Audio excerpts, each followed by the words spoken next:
আসসালামু আলাইকুম। আমার নাম আফাজউদ্দিন, বাংলাদেশ থেকে। আপনি যেহেতু মিলনদার চ্যানেলে ভিডিও দেখতে আসছেন, আমি ধরেই নিতে পারি আপনি সুস্থ নাই।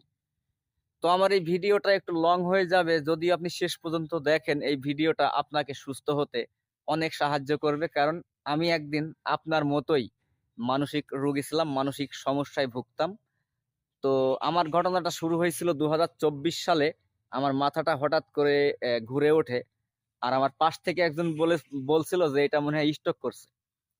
তো ওই যে একটা ভয় আমার ভিতরে ঢুকছিল, ওই ভয়টাকে কেন্দ্র করে আস্তে আস্তে আমার শুরু হয়ে যায় হেলথ এনজাইটি। সব সময় মনে হতো যে আমি মনে হয় আর বাঁচবো না, আমি মারা যাব। আবার মানসিক সমস্যা চলাকালীন আমার সবচাইতে আমাকে যে জিনিসটাই বেশি ভুগিয়েছে সেটা হচ্ছে বুক ধড়ফড় করা।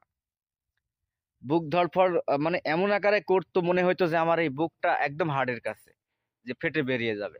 আর শারীরিক সমস্যার কথা যদি আমি বলতে শুরু করি, হয়তো ১ থেকে মানে ১৫০ রকম সিম্পটম আমার হয়েছিল। যেমন কিছু খাইলে পারেই পেটে গ্যাস হয়ে যেত, বুকের কখনো এখানে ব্যথা, কখনো এইখানে ব্যথা, বুকটা কোনো কোনো সময় চাপ দিয়ে ধরে থাকতো, নিঃশ্বাস আটকে আসতো। তারপরে আহ, আহ, আরো বিভিন্ন সমস্যা, মাথা যন্ত্রণা করতো। তারপরে কেউ যদি মানে সব সময় আমার মনে হতো যে কি এই দুনিয়াটা কেমন লাগছে, দুনিয়াটা মানে মানুষ কিভাবে কথা কয়, মানুষ কিভাবে চলে, এগুলো আমি সব সময় ইয়ে করতাম। তারপরে আরো আমি চিন্তা করতাম আমি যদি এখন মরে যাই তাহলে আমার মেয়ের কি হবে, আমার একটা মেয়ে আছে। তো ওই সময়তে আমি যদি কেউ মারা যেত তার কাছে যেতে পারতাম না, তাকে মাটি দিতে পারতাম না। কোনো মরা কেউ যদি স্ট্রোক করে মরে গেছে শুনতাম, তাহলে আমার চিন্তা আরো দ্বিগুণ বেড়ে যেত সব সময়। আরেকটা কথা, আমি আমার এই যে মানসিক সমস্যা চলাকালীন সবচাইতে আমি বড় যে ক্ষতিটা করছি, ওইটা হচ্ছে আমি সব সময় গুগলে সার্চ করতাম আর ফেসবুকে স্ক্রলিং করে করে ভিডিও দেখতাম। আর এইসব ভিডিওগুলাই আমার চোখের সামনে খুব বেশি করে আসতো। যে আমি তো আপনার মাঝখানে প্রস্রাবের সমস্যা হয়েছিল, কিরে তাহলে কি আমার কিডনির সমস্যা হয়ে গেল? মানে ওই যে আমার বিষয়টা হয়েছিল, সিলে কান নিয়ে গেছে, মনে করে সিলের পেছন পেছনে দৌড়িয়ে বেড়েছি, কিন্তু নিজে কখনো কানে হাত দেই নাই। তারপরে আমি বিভিন্ন ডাক্তারের কাছে গেছি, প্রত্যেকটা ডাক্তারই আমাকে বলছে, রিপোর্ট আসছে। যেমন আমি প্রথমে শুরু করি একদম ছোট ডাক্তার থেকে, একদম আমাদের বাংলাদেশের যে বড় ডাক্তার রাজশাহী, সেখান পর্যন্ত যে মাথা সিটি স্ক্যানিং থেকে শুরু করে সারা শরীর সবকিছু টেস্ট করছি, কিন্তু আমাকে বলে যে তোমার কোনো কিছুই হয়নি, এটা একটা দুশ্চিন্তা। বাড়ি এসে হয়তো ৫ দিন ৭ দিন ভালো থাকতাম, পরে আবার ফের যা তাই হয়ে যেত। তো আমি একদিন হঠাৎ করে মোবাইল নিয়ে সার্চ করলাম, সার্চ করতে করতে মিলন দাদার ভিডিও আমার চোখের সামনে আসে। তো মিলন দাদার ভিডিও দেখে আমি একটু সাহস পাই মনের ভিতরে যে না, দেখি তো কি বলে। তো মিলন দাদার ভিডিও গুলো আমার প্রাণের ভিতরে গেঁথে যায়, ওইখানে বিভিন্ন রিকভারি ভিডিও দেখি।